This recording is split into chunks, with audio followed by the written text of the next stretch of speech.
The US President Donald Trump said Wednesday that he believes Vladimir Putin wants to end the Ukraine war despite talks between the Russian president and the American negotiators ending without a deal.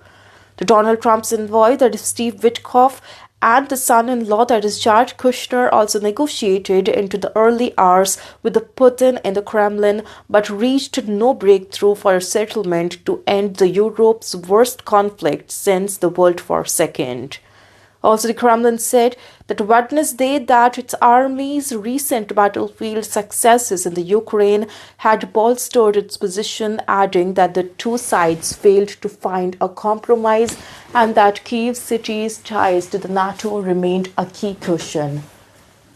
I thought they had a very good meeting yesterday with the President Putin. This is what Donald Trump said while reporting to the Millennium and other sources in the Oval Office and how the negotiations had gone.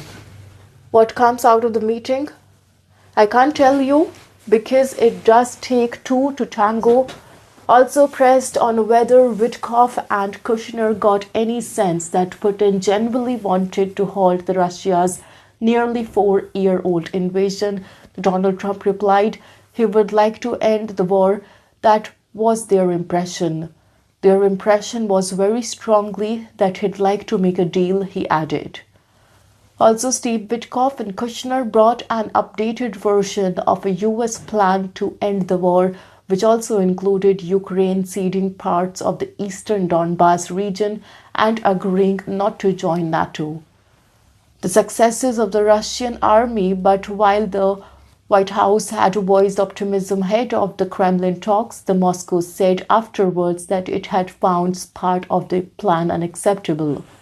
The Russia's advance in the eastern Ukraine gathered pace last month, and the Putin has said in the recent days that the Moscow is ready to fight on to seize the rest of the land that it claims if Kyiv does not surrender it.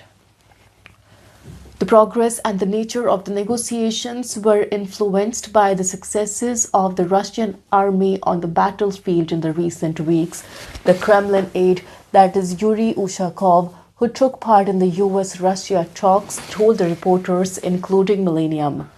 The Moscow insisted it was incorrect to say Putin rejected the plan in its entirety. It also said that Russia was still committed to diplomacy despite Putin's stark warning that Moscow was prepared to fight Europe if it wanted war. We are still ready to meet as many times as is needed to reach a peace settlement, the Kremlin spokesperson Dmitry Peskov said.